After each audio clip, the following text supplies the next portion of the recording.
Olá, tudo bem com você? Esta é mais uma devocional diária da Igreja Presbiteriana Canaã e nós temos o prazer, o privilégio de comunicar para você as verdades bíblicas contidas no livro de Eclesiastes que nós temos meditado nos últimos dias.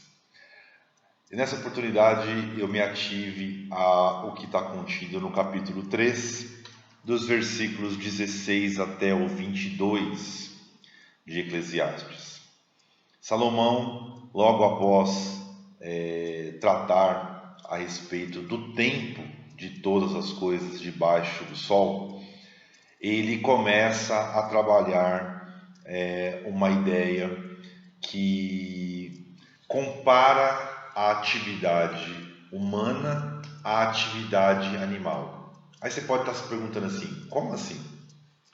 Ele traz, na verdade, a dependência do homem, a simplicidade do homem comparado ao animal. Não que o animal seja melhor ou maior do que o homem, e nem tampouco que o homem seja melhor ou maior do que o animal. Ele, na verdade, ele ilustra que ambos, criados originariamente do pó, retornarão ao pó. Então, a sepultura, a morte será alvo tanto do animal quanto do homem. A grande diferença que existe entre o animal e o homem é que nós seremos julgados, a nossa alma, o nosso espírito poderá ser conduzida à salvação eterna, enquanto que ao animal ele apenas retornará ao pó. Nesse contexto, então, Salomão desenvolve um paralelismo, entre o que importa para o homem se ele retornará ao pó, se ele não tiver com os olhos e com a mente focada no céu. E aí nós vemos no verso de número 22, ele finalizando esse período, afirmando: pelo que vi, não haver coisa melhor do que alegrar-se o homem nas suas obras. E aí ele finaliza a ideia: porque essa é a sua recompensa. Quem o fará voltar para ver o que será depois dele? Ou seja, não há homem que tenha descido à sepultura, que tenha morrido, que tenha voltado para desfrutar principalmente daquilo que ele conquistou, daquelas obras que ele granjeou durante toda a sua vida. Então, o Salomão traz aqui a ideia para nós de que nós devemos viver o hoje, devemos viver para agora, devemos buscar incessantemente desfrutar das bênçãos que Deus nos dá, enquanto na verdade muitos estão aí lutando para conquistar bens, a juntar riquezas, que na verdade quando ele partir, ele não vai desfrutar e nem vai saber para quem vai ficar. Essa é uma verdade. O final do livro de Eclesiastes desvenda esse mistério para nós. Ele, dentre outras coisas, ele aconselha o jovem, lá no capítulo 12, verso de número 1, que esse jovem, ele se lembre do seu Criador. É interessante que no capítulo 11, verso 9, ele diz que todos serão julgados. Se isso vai acontecer, o nosso coração precisa estar preparado para isso. Precisamos então desfrutar das bênçãos daquilo que Deus tem nos dado.